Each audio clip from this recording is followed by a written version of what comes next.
What's up, guys? Day 14, Law 14, the law of buy-in. People buy into the leader, then the vision. People buy into the leader, then the vision. The law of buy-in. I want to clarify something here before we start to go in.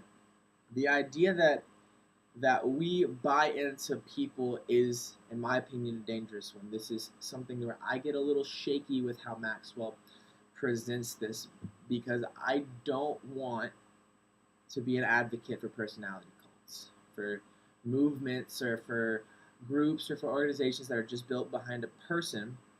There's a vision, but it's built mostly behind a person because people bought into the person, and then the person leaves, or something happens that forces the person out, and then the organization collapses in on itself because it was built around the person and not the vision. But that's not what this is talking about. I want to clarify. This is not saying the law of building around. This is the law of buy-in. People will buy into the leader, and then they will buy into the vision. And the leader and the vision always go together in one of four combinations. First, someone won't like either. If they don't like the leader and they don't like the vision, there's not going to be any sense of buy-in at all, and they're not going to want to have anything to do with what you're doing. And if you're in a place like that and that's consistently happening, you might want to reevaluate how A, you're portraying yourself as a leader, and B, how you portray your mission statement. The second thing is this: if people don't like the leader but they do like the vision, they'll just look for another leader.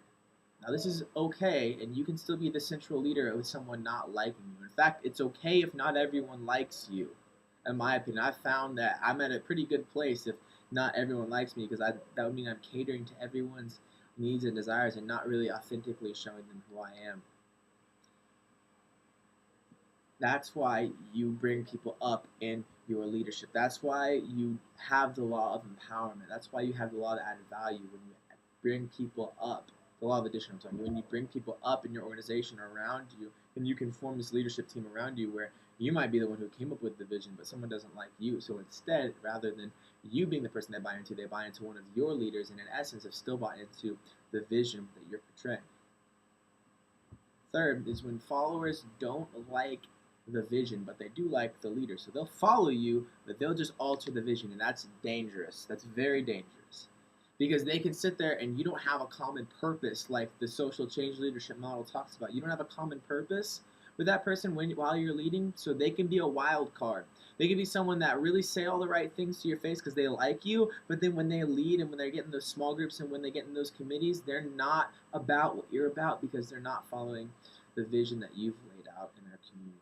And that can be dangerous. Finally, the person who likes the vision and likes the leader will get behind both. They'll buy into both. They'll buy into everything that you're about. Those are the people, those are your aces. Those are the people that you are contacting, that you're in contact with, that you're encouraging, that you're keeping up with, because those are the people that are then going to create leaders underneath them. Those are the people that you empower, because you can then create leaders out of them, and then they can create leaders underneath them because of how much they're buying into not only you but the vision. And it is important that you not be, at the end of the day, the middle of your organization, that the vision be the middle of your organization if you really care about it, so that if you leave, and this is me, if you leave, people still have the vision to go off, and they're still going off the vision and not sitting around you like you're some sort of personality cult leader. So if I was to say one thing about this in regards to this, the law of buy-in, and seeing where you're at, yeah, see if you're someone people are willing to buy into. But one application that I would give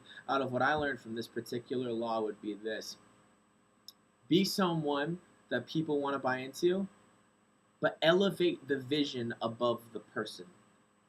Yeah, people will buy into the person. They'll buy into you talking because they can communicate with you and they can understand you better than they can understand an ambiguous vision. But when they understand you, they'll understand the vision. And when they understand the vision and they follow the vision, that's someone who's committed to the vision of your organization, not the person that's leading your organization. Because if the person that's leading the organization leaves, then they'll take that person with them to their next venture.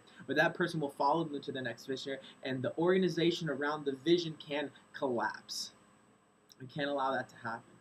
Good leaders are always prepared with are always prepared to have a good plan of succession. So someone who's next in line can step up, the best in line can step up, take their position, and it's the vision that's centered around, not simply the person. But always seek to create buy-in, because buy-in will create followers, and buy-in is what people will see in the leader, and then they'll see in the vision. See you guys tomorrow.